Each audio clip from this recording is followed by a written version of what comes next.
So I'm really excited to be here today. I'm from the TIES Center at the University of Minnesota.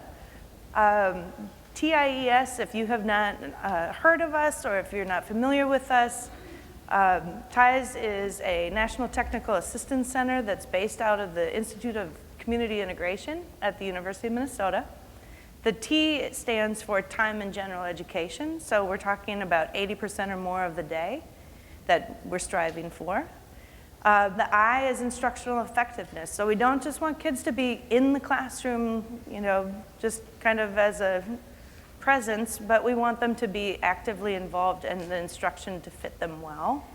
The E is for that engagement with peers and with the curriculum, and then the S is for supports of systems to be able to do this work well. So that's kind of a background of what we do. There's a ton of resources on our website. You'll hear me say, oh, you should go and check out this, and it's because there's so much good stuff there. And today we'll talk about a little bit of it, but trust me when I say that, as you're doing the work that you're doing, there is something there for everybody. We've been very prolific, and we've gotten feedback that it's a little bit hard sometimes to find the good stuff, so I will be highlighting it for you today. Like Jeff said, I'm Jennifer Summerness. My background before coming to the TIES Center was originally as a special educator. My husband worked for General Mills at the time, and it was kind of like Cheerios military, basically, where you're moving like every 18 months or so. And so that's never good for a brand new teacher or someone who's trying to create inclusive practices.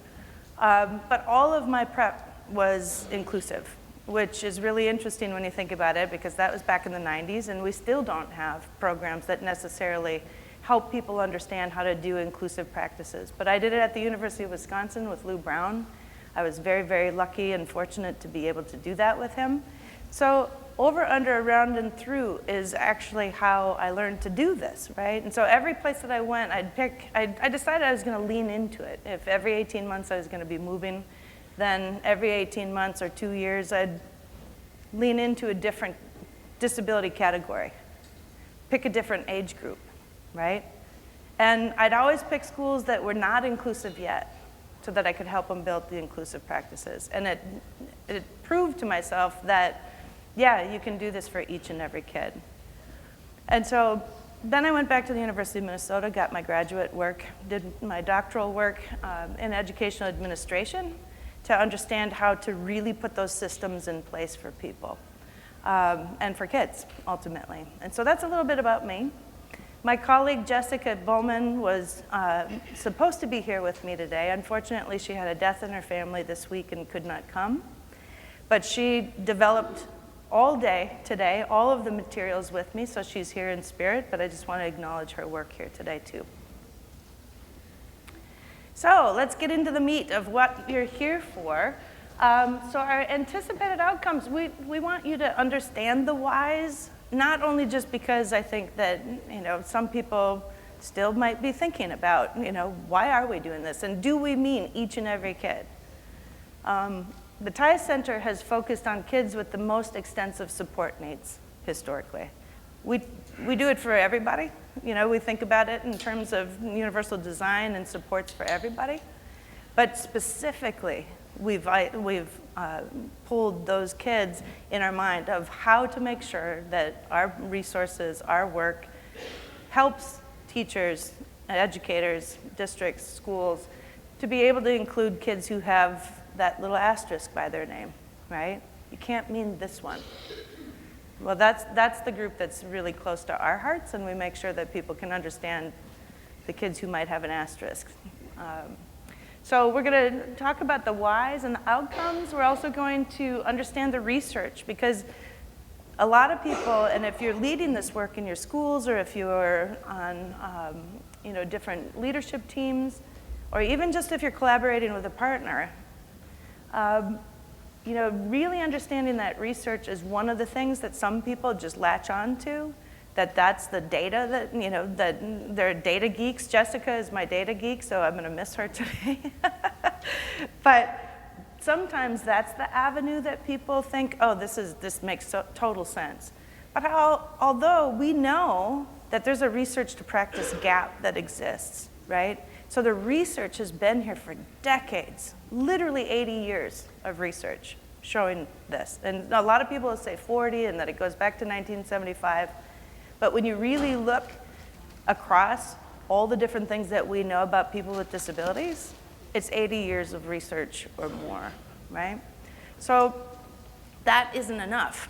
So today I want to talk about that, but I also want to touch on other ways of thinking about the whys, and hopefully use some resources that you can bring back to your schools and have these conversations with your communities as well. Today, I know that you have an app that has a lot of different materials in it that I sent in. I have a feeling that some of them might be placed, because I'm presenting all day, that some of them might be in different spots. So hopefully, anything you would need is also here. I know that there are things that are here that are not on your app, and it's for small group activities and things like that that you didn't need to have a copy of necessarily. So hopefully you can get onto that. The Z link at the bottom, you just have to copy it and paste it into your browser. So everything you need should be there today. I also am able to, since you'll have that link, if you keep it and conversations come up today, and like I said, there's so many things that are in our resources that a lot of times people will say, oh, you know, I wish I had that link. So I'll go back in and I will put that in this resource page for you if we talk about it today and we bring it up and I say, oh, you need this. I'll put it in there, okay? Before we do this, I'm feeling very rude because I didn't ask who's here. So if we could just have, I'd love to know, just an idea, how many general educators do we have? Okay. How many special educators? Related service? Families? Administrators? Okay. Psychologists might fall into the related service, depending. Who am I missing? University level. All right. Anybody that I'm missing? Trainers and consultants. Oh my gosh, how did I forget that? Yeah. Trainers and consultants, same thing? Okay. Awesome. Thank you very much. Okay, I'm going to make you kind of get grounded with one another as well. And I also like to start off with reflections, just because when we do that as adults, we know that one of the things we know about adult learning is that if we reflect on something about our experience, we can apply it to other people's experiences. So I want you to do a think, pair, share. This one is thinking about inclusive education for all students, and then fill in this sentence. All students, including those with extensive support needs, have the right to what? So take a couple of minutes, find a shoulder partner, and share your thoughts.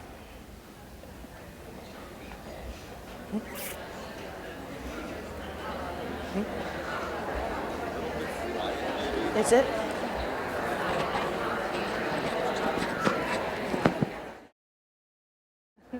Okay, is there anyone, and first of all, can you hear me now? I know that my friend in the back can hear me now. Can everybody else hear me now? Yeah, we're okay? Okay. I tend to not be quiet, so I don't know what the issue is, but I can do the handheld too, if that's a thing. Anybody want to just give some thoughts? Start us off this morning. Put your voice in the room. Hold on one second, we'll bring a microphone to you. Yep. Poor Jeff was We want everyone to hear. Wow, I've never held one of these before. Okay. So we had similar responses, but mine was all students, including those with extensive support needs, have the right to be accepted and respected by their peers. Nice. I hope you're coming to my belonging session later. Find out how to put action behind that. Love that. We got another one up here, Jeff. In our group, I was sharing my thoughts on inclusion. In my years as an educator, I kind of came in when full inclusion was really strongly being advocated for.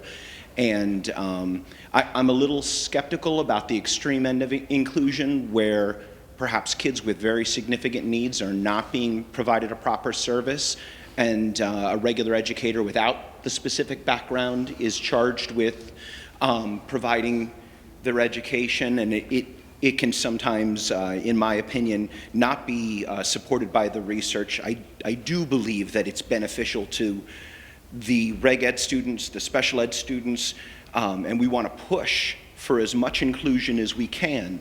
But to me, like an aggressive full inclusion model is sometimes, it deprives free and appropriate public education. And sometimes I feel like there's an ethical push to include kids as much as possible, even when the research suggests that they may be better served in some other type of placement. And so I think I'm somewhere in the middle on this conversation. Yep. But I understand the importance of both sides of the spectrum. Thank you. Yeah. Thank you for that. I really appreciate that. Yep. I really appreciate that too. And I hope that we can have this conversation today. And I hope that you come to the rest of the day, that I'll see you more today, so we can continue this conversation. Absolutely, and the clapping in the back. So there are more people thinking this, and I would bet if we had time to kind of dig even deeper into that piece of what parts of that, what serves kids well, what's going well, what's going, what could we be doing better. And I do think that, like the instructional pieces, the belonging pieces, the being able to support one another as team members, special educators, general educators. We've done a lot of work and made a lot of headway with that. But let me show you a little bit of the research. The impact, I think, is one of those things. As Jessica, if she were here, I told you that she's my research geek. Someone said something to her the other day, not as eloquently as you put it, but something about, or something to the effect of, so you mean like, it's always better? You're saying that it's always better? And her comment was, well, the research says it's always better. It's not me personally, right? And so I think making sure that we're reading through and who are we talking about, right? And having open conversations. And I also think there's a spectrum of what's going on within inclusive practices and being called inclusive practices, so we just really need to take a close look at it, right? So some of the whys, these lenses, I would propose are good ways to think about it. And again, research is one way that we're going to look at it, but there are other ways that to get people into the mindset of why we are doing this and to help people understand it and to get those systems in place. So sometimes it's equity that people want to look at it within the lens of equity. There's the belonging, there's the valuing of diversity, there's those pieces, right? It's a civil right, it's the law. National state regulations on the least restrictive environment, and the Supreme Court making the statement about there needs to be more than minimal gain, right? And there are things that would suggest that kids who have the most extensive support needs are making minimal gain. But it doesn't have to be that way. The research shows, and I'm going to go through that a little bit in a minute, the positive outcomes, not just day-to-day and academically, but those post-life outcomes are hugely different when kids are educated and engaged with one another. And despite this achievement gap, or the research gap, still exists, right? So when we look at it, and we're talking on the left-hand side, all students with disabilities, right? And so we have to parse this out. And I do think that thinking about what is most meaningful for individual students, there's this individual all the way up to systems level that we have to kind of hold and wrestle with all the time. Which is why I love the comment, the charge of help us understand this. Where does it make sense? And I think that's the part, is having open conversations of what makes sense within our contexts and with the students that we have. But when you look at the left-hand side, you can see we're really not doing all that great with all of the students. If we know that the research is suggesting that this is good for everybody, right? So the green is general ed setting 63% of the time, 19% of resource rooms, so that's that level 2, you know, up from 40 to 79% of their day, what Minnesota calls level 2, other states call it, but it's that band of 40 to 79% of their day spent in gen ed. Self-contained considered 40% or less, or separate school placement, right? If you look, though, on the right-hand side, for students who have significant cognitive disabilities, and by that we mean typically people who would be taking the alternate assessment, typically people who would have an intellectual disability, kids who are deaf-blind, kids who have autism, not always have a significant cognitive disability, but sometimes can. So that's the group that we're talking about there, that have those extensive support needs. And when you look at that group, 79% of them are in self-contained placement. 3% are in the gen ed setting. So that's huge. If we know for a fact that they have better life outcomes and the research supports it, then how do we do better with that, right? So what is the most current and exciting research for us anyway, is I'm going to talk about 4 of them real quickly. So this study by Cole and colleagues was done across the state of Indiana, and they looked at data statewide for all kids with disability, including those with extensive support needs, but all, even with the higher incidences disabilities. And they looked at state data, and I think it was 12 different metrics that they were looking at. And it was from 2013 to 2018. And they found that students with disabilities in high inclusion settings of 80% or more did better in reading and math, state tests, compared to students in those low inclusion settings. I've got all of these articles attached in that research too, so you can dig in deeper. This one also, very exciting, I think. Choi et al. Looked at achievement of students with IEPs and associated relationships with equity-based MTSS, right? So when you have that equity-based MTSS and inclusive practices, it showed significantly higher state math scores with students with IEPs. There's a lot of detail and data in these, and this is like the extreme nutshell version of these, but significant. When those two things were put together, equitable MTSS and inclusive practices, and this again was for all students.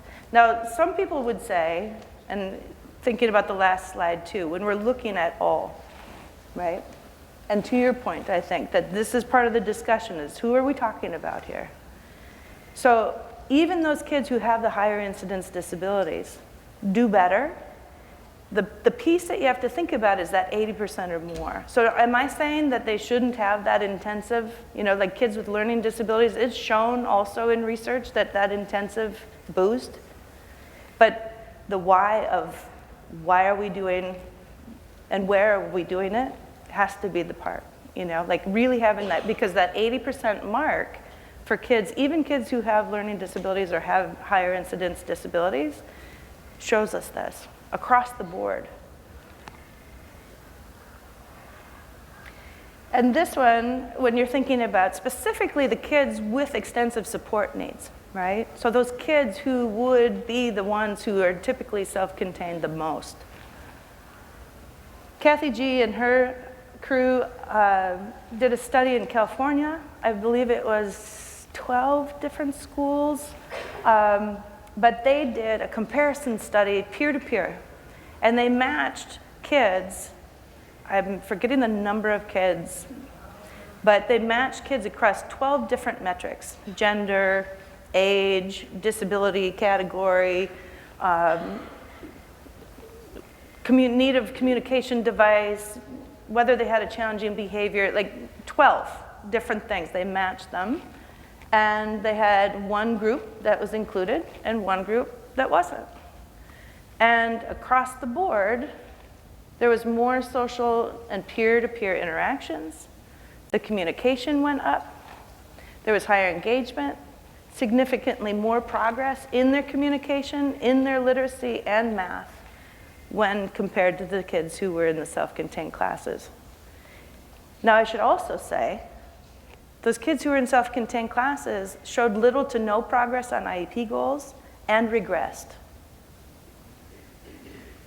And if you're wondering if it was like perfect inclusion in that school that's making the difference, no, actually, they didn't go in and like do professional development and get that school that was including well, like up to speed.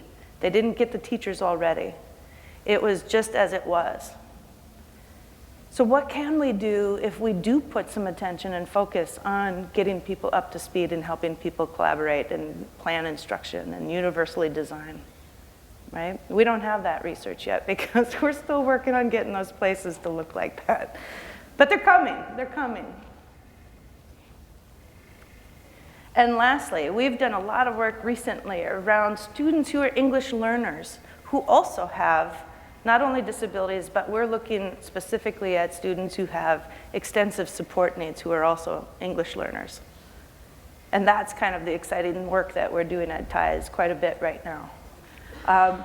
And so this research article is a piece of that it makes total sense that with support, English learners, and I should say that typically kids who have extensive support needs, do you think they do or don't get English learner services? Unfortunately, typically not, right? And the research based out there around that is very minimal right now because of that. There's not a ton of research because there's not a ton of people doing it. So kids who usually have extensive support needs and English learners, they don't receive those supports very often, for their language. But we've found when we do support them that they do thrive in a math classroom. This one was specific to math and numeracy. And I don't know if that's because Jessica loves math, like that was her background, so I think that might be it, that she picks these studies around math.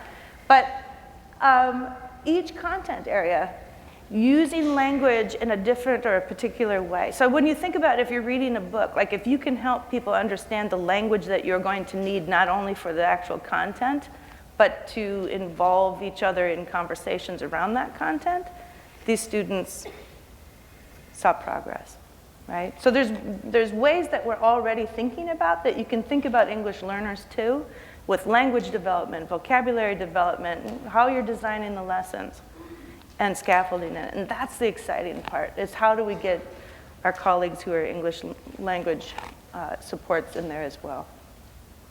Building on what students can already do, that's a huge piece, and we're going to talk more about that. If not in this session, we'll talk about it in the next one. Okay. I have a Padlet that you can see here. I would love to know your thoughts. I'm wondering what time it is. Okay, we have like a half an hour. I'm gonna keep the Padlet, something that you can put your thoughts into. I'd love to see them. I'm gonna look at them when you are doing your activity. There's a place for questions there as well, if you have some thoughts and questions about this, but I really wanna get into the next activity. So hopefully you can get yourself into there. So there are 3 different resources that I want to have people think about today. One is the 10 Reasons Why, which is our #1 downloaded resource that we have. And we also have it in Spanish. We have facilitator guides for it because people just want it to be using it in their settings, whether it's with their communities, their families, their educators. So I want you to have an opportunity to take a look at that. The least dangerous assumption is one of our tips around the least dangerous assumption, and rather than me telling you what the least dangerous assumption is, I'm going to have you guys think about it together. And then Maggie's story. So what we're going to do is we're going to break into groups of 6. Has everybody done a jigsaw before? Has anyone done a jigsaw before? Okay, good. Okay, we're going to break into groups of 6. I'm just going to like chunk out by colors, and then we're going to swap in a little bit. So the first group, you'll all be one color that I assigned to you, and then the second group, you're going to go into another group, and you'll represent that color group and share your information and teach others about your resource, okay? So in your first group, you're going to take 10 minutes just to become an expert on your resource. Take a look through it. It shouldn't take too long to read it. Just get an idea and have a conversation about it with that color-alike group. And then I'm going to split you into the next group so that you can share your ideas and what you learned with your next group. There is a cheat sheet in that resource page if you want to jot down ideas or think about it, and there are prompts in there. So feel free to do that. But why don't we put this back? Where is my, there we go. So these are the resources. You should be able to find them. Let's do, so again, groups of 6.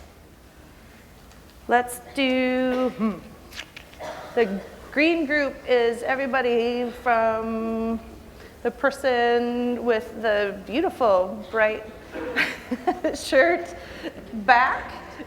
That's a green group. If we could get everybody from there to come over here, for this half to be the purple group, and then that back half be the blue group, please. I know I'm making you get up and move. Purple? This front is purple. Yep. This front half combined with this half. Okay, thank you. Hopefully you've had a chance to at least think a little bit together about the resource you had. Next, we're going to do mixed color groups and share what we just talked about and what we learned from one another with each other. So this gives you an opportunity to stand up and find a mixed colored group. You should have at least 3 people, 3 to 6, 1 green, 1 purple, 1 blue, or 2 of each. Something of that nature if you can, but have mixed colored groups and then share with one another what it was, whether you use your cheat sheet to do it or if you took notes, but share with each other about the resource that you were responsible for. And you'll have another 10 minutes, so it'll be kind of a quick fire because I want to hear what people think. Okay.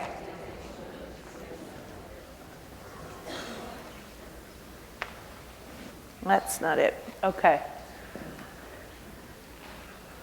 What struck you? What questions do you have? How could you bring it back into your school? What are your action steps? Well, we left, like we were having a real good conversation, and time ran out, but like, I guess we called it like systems. Like for instance, I talked about my middle school and a schedule, not even for like severe disability or severe, like, but just even for like those kids that aren't even in special ed, but they're like, they need intervention. And then they have to pick, like the parents or the kid have to pick a class to miss. Do you miss academic literacy? Do you miss social studies? Do you miss art and music? So like our systems are a barrier. And then we talked about, well, what about a win? A lot of schools have a what I need period. And then I said, well, in our school, it's almost more like an activity period. And I know from my own one son, if he gets asked to go to intervention during that time, he sees it as he's being punished. Because like other kids are playing kickball, other kids are, you know, in student council. So I feel like our system, while we're trying, I think the administrators, the powers that be, they don't see it from a kid's perspective. So there's a barrier. Yeah. I don't know how to fix it, so I'm open to ideas. Come to the inclusive service delivery later today. But there are things, so really great points. So, and I love that the barrier's not in the student. Like that's such an important part. The barrier, like they're our why, they're not the reason, they're not the barrier, right? And so to just think about it that way, like what are the parts of the system that we need to think about, you know, and really look at. One thing that is not in your resource page that I will put in your resource page, and I'm realizing I think that every single one that I do today will probably want this, but the Inclusive Education Roadmap we did with the group at NERN and CISIP, who are the implementation science gurus. And it takes people through this process, whether it's a school, a district, or a state, actually. It can go all 3 levels. But really wrestling with those pieces. So like if the system parts are the issue, there's ways to like really, you know, dig into that and move it forward. So I will put that link on there. I promise you it is a big document and a big resource to dig into, but I won't go deeper into that because I want to hear from you guys. Other thoughts from your groups? There's one.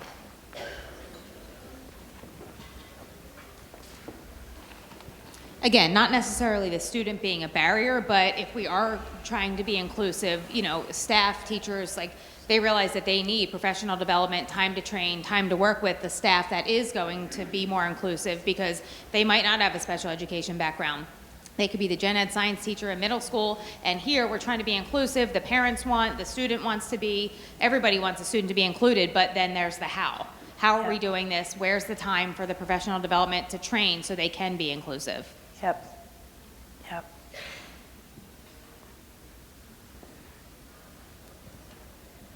I was part of the least dangerous assumption, and that's kind of my go-to now. I love that. I feel like that's what I've been missing to support when people are nervous about including or what's going to happen, using that least dangerous assumption theory. What's going to be the least dangerous to this child when they leave or when they're out in the world? And to me, that's just such a great thing to have in my back pocket when I'm meeting to talk to people about inclusion. Thank you. I have seen just that notion turn on a light bulb. So this is part of the thing of like today is like, is it research that's going to get you? Is it the equity piece that's going to get you? Is it that the families want it? Is it what you see in students? It's like that seeing to believe it or believing to see it, right? And I think that you can kind of figure out like, who are you? Am I I have to see it to believe it kind of person? Or am I a believe it to see it kind of person? And neither one is bad. It's just that then there might be different tools in your toolbox to move that forward. And the least dangerous assumption, a quick story, one of the students that I've worked with that will be a person that I talk about a lot more later today, but went from completely self-contained except for recess and things like that to fully included 80% or more of his day from 6th grade on. And his anatomy teacher in 11th grade was just like, whoa, the kid uses AAC, he has, you know, some really extensive needs, and he's like, I don't know how to do this, you know. And the least dangerous assumption was the thing for him, you know, and it was really just like the least dangerous assumption you can make is that a person can do something. And when you think that way, then it becomes about instruction. What do we do about the instruction? Because we know that that person's able. And so thank you. I appreciate that. Other thoughts, questions? Anyone thinking about like how to use these materials one way or the other to move your team or your system? In our breakout group, there were a couple great points made by the other participants. One of the really nice takeaways was from the 10 reasons. The person commented that when we have kids that are excluded or put in self-contained placement, it's also the family that's being cut out of the school conversation. And when we look to include kids, we're also including the family. And I thought that was a wonderful lens to think this through. Yeah, I just wanted to share that. That was a nice takeaway from me. Appreciate that. Yeah. Yeah. I would also extend that to say, we've started looking a little bit around teachers. right? If you're a special ed teacher who's self-contained, if the adults are separate, the kids are separate. That's one of the things we say a lot too. So just thinking about that. And Jessica, who did not have as much of an inclusive experience starting off in her work, would, if she were here, say that that's part of what made her really want to dig into this, is that she felt excluded as a special ed teacher, even though she has her gen ed licensure as well.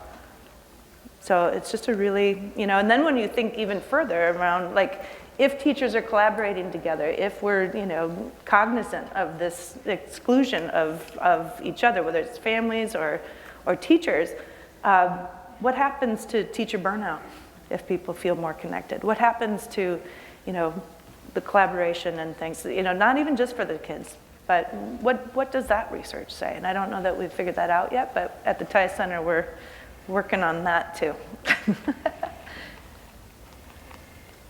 Other ideas or takeaways? I know we only have 4 more minutes left. Is there one more?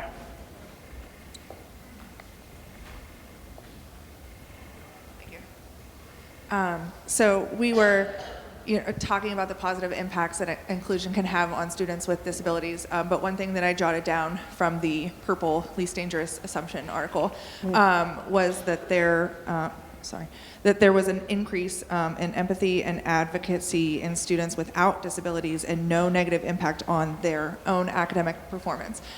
So inclusion is beneficial for both students with and without disabilities. And as a parent, to hear that my own children could have an increase in their empathy and advocacy for other people, and that's something that I want them to do as well. So thank you. I've often thought, as a mom of 3 boys, like I wish that it weren't just on the backs of families who have the disabilities, like how can I, as a family of kids who don't have IEPs, support this? Because I know that a teacher who's collaborating with their colleagues and working in these ways and thinking through instruction, that's the teacher that I want my kid to have. Because it's good for all, but to your point, there's so much benefit there, so I appreciate that. I would love if you guys would take a minute either to think out loud with me about this. We've kind of been doing it already. There's an exit slip in that Padlet if you'd like. The TIE Center is constantly wanting to know more from you, from your experience, so that we can make sure that we are meeting the needs of people across the country that are trying to figure this out together. So please share on the Padlet if you'd like. But other than that, I really appreciate you being here today. I hope that I see some of your faces in the next one. I will be right here. Thank you.